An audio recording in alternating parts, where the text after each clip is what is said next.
روحانیت کی تلاش کے معزز سامعین السلام علیکم۔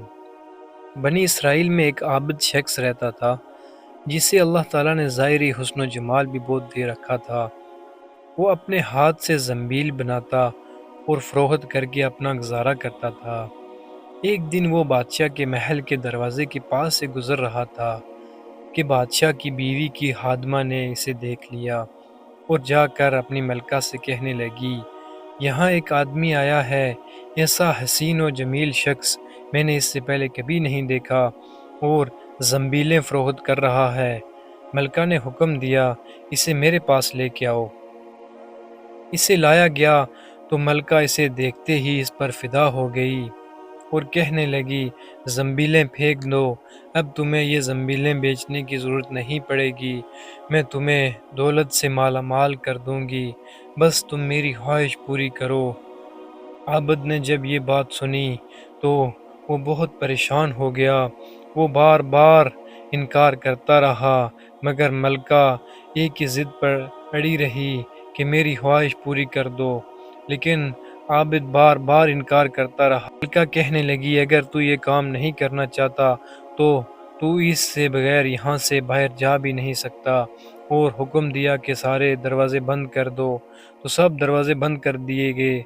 عابد نے جب یہ حال دیکھا تو کہنے لگا، کیا تمہارے محل کے اوپر کوئی ضرورت کی جگہ ہے؟ ملکہ کہنے لگی، ہاں، اور باندی کو حکم دیا کہ اس کو اوپر چھت والے کمرے میں لے جاؤ۔ پھر وہ جب اوپر چھت کے اوپر گیا تو اس نے دیکھا چھت کے اوپر سے محل بہت بڑا ہے، نیچے کی طرف دیکھا تو محل بہت اونچا نظر آیا، گویا اس کو کوئی چیز نظر نہ آئی جس سے وہ لٹک کر محل کی دیواروں سے نیچے آ سکے۔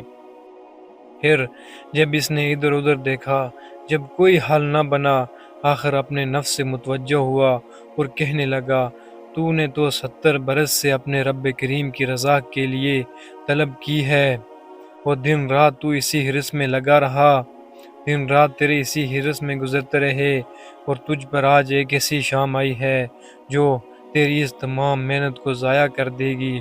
واللہ تجھ سے بڑھ کر کوئی خائن نہیں ہوگا، اگر یہ شام تیرے اعمال کو فاسد کر گئی، آخر اللہ کو کیا منہ دکھائے گا۔ غرض اسی طرح وہ اپنے آپ کو خطاب اور عتاب کرتا رہا۔ اس کے بعد جب اسے نیچے اترنے کی کوئی ترکیب نہ بنی تو اس نے ارادہ کر لیا کہ بلندی سے کود کر نیچے اپنی جان دے دے گا۔ جب اس نے اپنا تہیہ پکا کر لیا تو اللہ تعالیٰ نے جبریل علیہ السلام کو ندا دی، انہوں نے لبیک کہا۔ اللہ پاک کا ارشاد ہوا، میرا بندہ میری معصیت اور میری ناراضگی سے بچنے کے لیے جان کی بازی لگا رہا ہے، جا اپنے پروں سے اس کو تھام لے اور اسے ذرا بھی تکلیف نہ ہونے پائے۔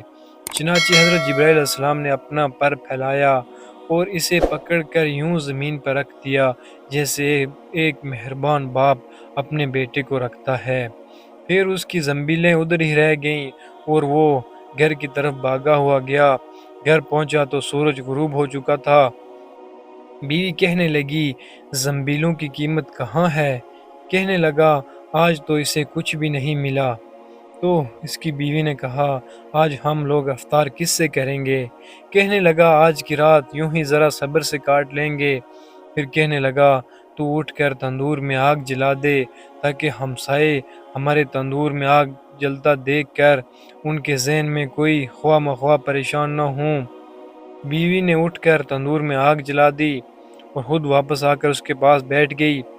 اچانک ایک پڑوسن آگ لینے کے لیے اس کے گھر آئی اور کہنے لگی، آگ ملے گی؟ اس کی بیوی نے جواب دیا، تندور میں آگ جل رہی ہے، وہاں سے لے لو۔ تو پھر وہ عورت آگ لے کر جب واپس ہوئی تو عورت اس کی بیوی کے پاس آئی اور کہنے لگی، تو یہاں بیٹھی باتیں کر رہی ہے، ادھر تیری روٹیاں پک کر تیار ہو چکی ہیں بلکہ جلنے کو ہیں۔ عورت نے اٹھ کر دیکھا تو تندور بہترین روٹیوں سے بھرا ہوا ہے، ماشاء اللہ۔ عورت نے انہیں برتن میں رکھا اور خاوند کے پاس لے آئی اور کہنے لگی، سبحان اللہ، تیرے ساتھ اللہ تعالیٰ کا یہ معاملہ تیرے بلند درجات کی وجہ سے ہی ہو سکتا ہے، لہٰذا تو اللہ تعالیٰ سے دعا مانگ کہ اللہ ہماری باقی عمر خوشحالی اور فراحی میں گزاریں۔ عابد کہنے لگا اسی حال پر صبر اچھا ہے، مگر اس عورت نے بہت اصرار کیا، حتیٰ کہ عابد نے دعا کرنے کا عہد کر لیا۔ پھر آدھی رات کو عابد اٹھ کر اللہ کے ہاں سجدہ ریز ہوا اور کہنے لگا اے اللہ، میری بیوی کا اصرار ہے اور تقاضا یہ ہے کہ اس کو باقی عمر خوشحالی اور فراخی میں ملے۔ اتنے میں چھت پھٹ گئی اور یاقوت اور موتیوں سے بھری ہوئی مشتری نیچے آئی، جس سے تمام گھر جگمگا اٹھا۔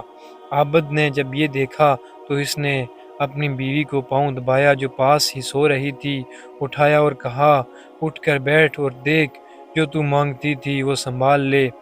عورت بیدار ہو کر کہنے لگی جلدی نہ کرو، اس مقصد کے لیے تو نے مجھے جلدی میں جگا دیا ہے۔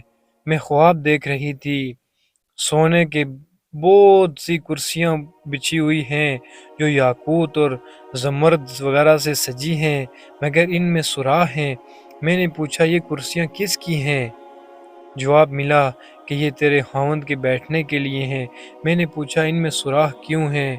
جواب ملا یہ وہی نقص اور کمی ہے جو دنیا کی جلد بازی کی وجہ سے واقع ہوئی ہے۔